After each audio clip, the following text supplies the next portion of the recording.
नमस्ते बच्चों, आज पढ़ेंगे अध्याय 3 निर्देशांक ज्यामिति की प्रस्तावना। निर्देशांक ज्यामिति क्या है, ये इसकी खोज कहाँ से हुई? तो प्राचीन अपने भारतीय गणितज्ञ जो हैं आर्यभट्ट हैं, बराहमहेर, इन्होंने ज्यामिति की आधारभूत संकल्पनाएं दी थीं। लेकिन रेने दकार्ता जो तो फ्रांसी गणितज्ञ थे, उन्होंने इसके बारे में बताया। चलो, तो निर्देशांक ज्यामिति क्या है? देखो, सीधा सीधा एक बात समझ लीजिए कि किसी भी तल में किसी भी बिंदु, ठीक है, किसी भी बिंदु की स्थिति को दर्शाने के लिए जिस पद्धति का उपयोग करते हैं उसे ज्यामिति कहते हैं, ठीक है। लेकिन इसकी आधारभूत परिभाषा देख लो। जिन संख्याओं के जोड़े से उस बिंदु की स्थिति को परिभाषित किया जाता है वे बिंदु के निर्देशांक कहलाते हैं, और इस पद्धति को हम निर्देशांक पद्धति कहते हैं। तो किसी भी बिंदु की स्थिति किसी भी तल में दर्शाने की पद्धति निर्देशांक ज्यामिति के अंतर्गत आती है। जैसे एक्स से हमें पता चलता है, इसको लिखते कैसे हैं? X Y. दो तल होते हैं, तल 3 प्रकार के होते हैं वैसे तो, तल आपको आगे बताएंगे। देखिए, तो कौन किस तल में बिंदु कहाँ है, इसका सबसे पहले निर्धारण आना चाहिए, ठीक है। अब आगे देखो, मुख्यतः जिन संख्याओं के जोड़े से उस बिंदु की स्थिति को परिभाषित किया जाता है वे दो बिंदु कहलाती हैं। जब हमें निर्देशांक नहीं पता होते तो उसकी जगह एक्स वाई लिखते हैं, जब उनके मान हम ज्ञात करते हैं। तो निर्देशांक में से x को कहते हैं ऑर्डिसियोसिस एंड y को कहते हैं ऑर्डिनेट कहा जाता है। x से हमें पता चलता है कि बिंदु x किस दाईं ओर है, कितनी दाईं ओर है, और y से यह पता चलता है कि कितनी ऊंचाई पर है। तो निर्देशांक ज्यामिति की परिभाषा समझने से पहले इससे जुड़े हुए कुछ बातें हमें सीखना होंगी कि बिंदु, तल, किसी बिंदु की तल में क्या स्थिति है, संख्या रेखा क्या होती है और इस पर बिंदुओं को कैसे दर्शाते हैं, अक्ष क्या कहलाते हैं, कार्तीय पद्धति क्या है, निर्देशांक पद्धति क्या है, और चतुर्थांश किसे कहते हैं, ये सब बातें। तो सबसे पहला बिंदु हम ले लेते हैं इधर पर, बिंदु। और एक चीज़ और, निर्देशांक ज्यामिति में हम इसका उपयोग कहाँ करते हैं? तो दो बिंदुओं के बीच की दूरी पता कर सकते हैं, एक रेखाखंड का मध्य बिंदु और उसका समीकरण निकाल सकते हैं, एक समांतर रेखा या लंब है, इसका निर्धारण भी किया जा सकता है। तो जैसे ये तल दिया है नीचे, तो इसमें बिंदु दर्शाना है, लेकिन हमें इसके लिए निर्देशांकों का पता होना चाहिए। तो सबसे पहले देखो, बिंदु बिना इसकी कोई आकृति नहीं होती, ना ही आकार होता है, ठीक है। तो बिंदु की सबसे बड़ी क्वालिटीज़ क्या हैं? तो सबसे पहले तो लंबाई शून्य होगी, चौड़ाई भी शून्य होगी, ना इसका ना बिंदु ना तो कोई क्षेत्रफल घेरता है, ना तो क्षेत्र घेरता है, ना ही इसका कोई वॉल्यूम होता है, ना ही इसका आयतन होता है, ठीक है। बस इसकी तल में स्थिति कैसे ज्ञात करते हैं? तो तल जान लो, तल क्या है, तल का महत्व क्या है। किसी भी प्रकार का पृष्ठ जो एक स्थान घेर रहा हो उसे ही हम तल कहते हैं। तल कौन से होते हैं? जैसे एक सपाट स्थिति वाला है तो तल उसे कहेंगे, कंकड़ पथरीला हुआ खाबड़ वाला उसको वितल कहते हैं। अब देखो, इन सबसे भी परे एक होता है आकाशीय तल, यानी आकाश में कोई बिंदु की स्थिति। तो इनको विमा बांटा गया है। एक विमीय यानी समतल की स्थिति, समतल में कोई बिंदु है उसकी स्थिति जानना, जिसके लिए हम कोई भी एक अक्ष ले सकते हैं, चाहे एक्स ले लो चाहे वाई ले लो। द्विविमीय में सर्पीय गति होती है, माने आड़ी तिरछी, लेकिन तल से जुड़ी हुई, ठीक है। तो ये इनको 3 भागों में बांट दिया जाता है। एक्स माने कोई भी ले सकते, 2 होना चाहिए, एक्स वाई तल ले लो, वाई जेड जेड एक्स। आकाशीय गति होती है, इसमें तीसरा तल होता है, ठीक है। ये आगे पढ़ेंगे। अब देखो, सबसे पहले संख्या रेखा क्या है, इसका ज्ञान होना बहुत ज़रूरी। संख्या रेखा को समझो। संख्या रेखा एक वास्तविक रेखा, एक सरल रेखा है जिसमें संख्याओं को दर्शाते हैं, इसीलिए संख्या रेखा पड़ा है नाम। अब संख्याएं कौन सी? सभी प्रकार की। तो वह रेखा जिस पर धनात्मक ऋणात्मक पूर्णांकों को दर्शाते हैं संख्या रेखा कहलाती हैं। अब इस पर ये ध्यान रखना कि प्रत्येक बिंदु के बीच में एकक दूरी होती है। एकक दूरी से मतलब होता है कि समान दूरी। जैसे अपन लाइन खींचेंगे, सीधी सरल रेखा खींची स्केल से, तो 1-1 सेंटीमीटर सबके बीच में 1-1 सेंटीमीटर का अंतर देके अपन लाइन बिंदु पर रख देते हैं, जिसमें बीच में क्या होता है, 0 होता है और बाईं ओर धनात्मक और दाईं ओर ऋणात्मक संख्याएं लिख दी जाती हैं। तो सबसे पहले एक बात और समझ लो, एक तल पर रखी किसी वस्तु की स्थिति दो लंब रेखाओं की सहायता से निरूपित की जा सकती है। यदि किसी वस्तु का एक बिंदु है तो हमें सबसे नीचे वाली रेखा से और कागज़ की बाईं ओर से बिंदु की दूरी ज्ञात होनी चाहिए। तो कैसे? जैसे एक कागज़ बना हुआ और ये बिंदु है, तो हम डायरेक्टली नहीं कह सकते कि एक्चुअली में ये कितनी दूरी पर है, लेकिन अगर इसके हमें मान प्राप्त हो जाएंगे तब हम ज़रूर इसका निर्धारण कर सकते हैं। तो यहाँ हम दो तल ले लेते हैं, एक्स और वाई को दर्शा देंगे। क्षैतिज रेखा जो है आड़ी वाली उसको एक्स कह दें, तो बता दिया कि एक्स से ये बिंदु 9 सेंटीमीटर पे है, वाई से 5 सेंटीमीटर की दूरी पे है, तो हम ये सब बता सकते हैं। ठीक है, और इन बिंदु की स्थिति का भी पता कर सकते हैं। समझ गए? ये छोटी सी बात है। आगे देखो, सबसे बड़ी बात जो अब जुड़ने वाली है, निर्देशांक ज्यामिति में हम किसी बैठक योजना कैसे दर्शाते हैं।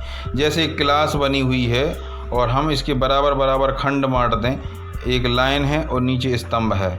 ठीक है, तो हम इसको एक खांचा बना लेते हैं। तो कौन कितनी दूरी पर है? अब जैसे वाई एक्स अक्ष से 5 तीसरा स्थान है और वाई से 5वां स्थान है। तो इस प्रकार से हम ये बॉक्स जो आप दिख रहा है, तो इसमें हम किसी भी बच्चे की या वस्तु की स्थिति को हम ज्ञात कर सकते हैं। ये बैठने की योजना में आता है। ठीक है, तो इसमें दो चीज़ें होती हैं, स्तंभ और पंक्ति का जानना बहुत ज़रूरी है कि कितनी दूरी पर, कहाँ से कितनी दूरी पर हैं। अब देखो, अगली बात आती है, हम किसी बिंदु का निर्धारण करते हैं। तो जब हम एक तल में स्थित एक बिंदु का स्थान निर्धारण करते हैं तो इसके लिए हमें दो रेखाएं लगती हैं। एक तो होती है क्षैतिज मतलब आड़ी, जिसको एक्स डैश एक्स कहते हैं। दूसरी होती है ऊर्ध्वाधर रेखा, जिसको वाई वाई अक्ष भी कहते हैं, वाई वाई डैश अक्ष भी कहते हैं। ठीक है, और जहाँ ये एक दूसरे को काटेंगे उसको ओरिजिन कहा जाता है, यानी मूल बिंदु।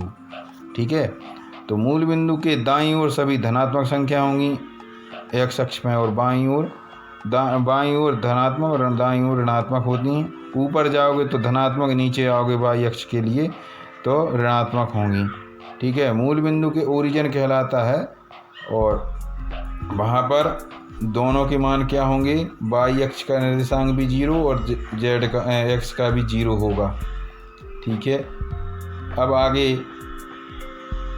इतना समझ लेना कि जब हम इसका निर्धारण करेंगे तो बीचों बीच अपन को लाइन खींचना है, और हर मोटी गाड़ी लाइन में एक बीच समानांतर होता है, तो एक एक बिंदु वहाँ रख देंगे। तो 1 2 3 4 ऐसे करके दाईं ओर इस तरफ आओगे तो माइनस में ऊपर जाएंगे तो धनात्मक, नीचे आओगे तो ऋणात्मक, ऐसा रहता है।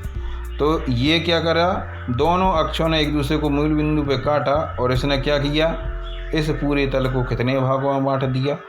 4 तल हो गए, इसके 4 भाग कर दिए। तो हर एक हिस्सा कौन सा कहलाएगा? चतुर्थांश कहलाता है। इसके बारे में बताएंगे अभी, तो उसके पहले ये जान लो। तो इसमें दो रेखाएं होती हैं, जैसे कि अभी पिछले उसमें देखा था, एक्स डैश एस और वाई डैश वाई का नाम दे दीजिए। तो एक्स डैश एक्स को क्षैतिज रेखा का नाम कहते हैं, और जिसको इसमें भी मूल बिंदु होता है 0।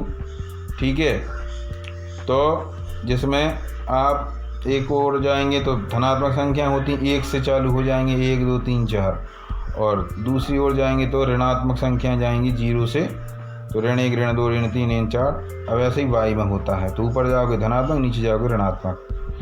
अब देखिए, जहाँ इन दोनों ने एक दूसरे को काटा, तो जो धनात्मक भाग जा रहा है एक्स अक्ष का, उसे धनात्मक एक्स अक्ष कहेंगे। ऊपर वाला जा रहा है वो धनात्मक वाई अक्ष है, और दाईं ओर जो जा रहा है वो ऋणात्मक एक्स अक्ष है, और नीचे आ रहा है जो ऋणात्मक वाई अक्ष कहलाएगा। और जहाँ ये दूसरे एक दूसरे को काट रहे हैं अक्ष, उसे मूल बिंदु कहते हैं। आगे देखिए, चतुर्थांश क्वाड्रेंट्स, तो दोनों अक्ष ने क्या किया, काटा।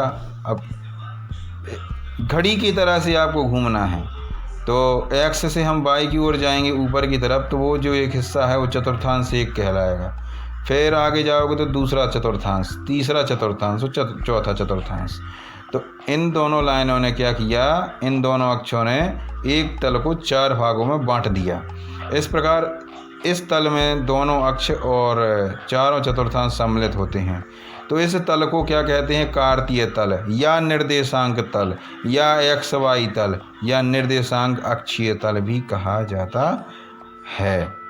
ये ध्यान रखिएगा 4 भागों में क्या क्या किसको कहते हैं।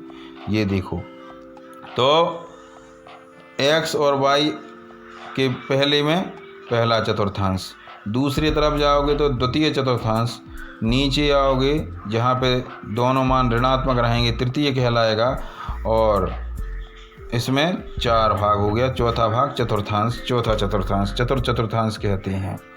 तो ये ध्यान रखिएगा आप। इसके बाद आगे मुख्य बिंदु आने वाला है। तो यहाँ पर हम बिंदुओं का निर्धारण भी समझेंगे। तो बिंदुओं के निर्देशांक क्या हैं, कैसे ज्ञात करते हैं, ये जान लो। तो बिंदु के निर्देशांक तल में एक बिंदु के निर्देशांक लिखते समय पहले x का अनुमान लिखा जाता है और फिर y का, और इन दोनों को छोटे कोष्ठक के अंदर लिखा जाता है और बीच में कामा होता है। तो जैसे एक हम कोई बिंदु P ले रहे हैं जिसके निर्देशांक हैं 4 और 3, और Q का निर्देशांक -6, -2 है। तो देखो 4, 3 कहाँ है? दोनों धनात्मक मान है, तो उन्हें प्रथम चतुर्थांश में मिलेगा। तो x का मान 4 और y का मान 3 है, ठीक है। तो हमने दोनों से सीध मिलाई, रेखा खींची, जहाँ एक दूसरे को काटा वही अभिष्ट बिंदु P होगा। ऐसे Q का कर लोगे, ठीक है।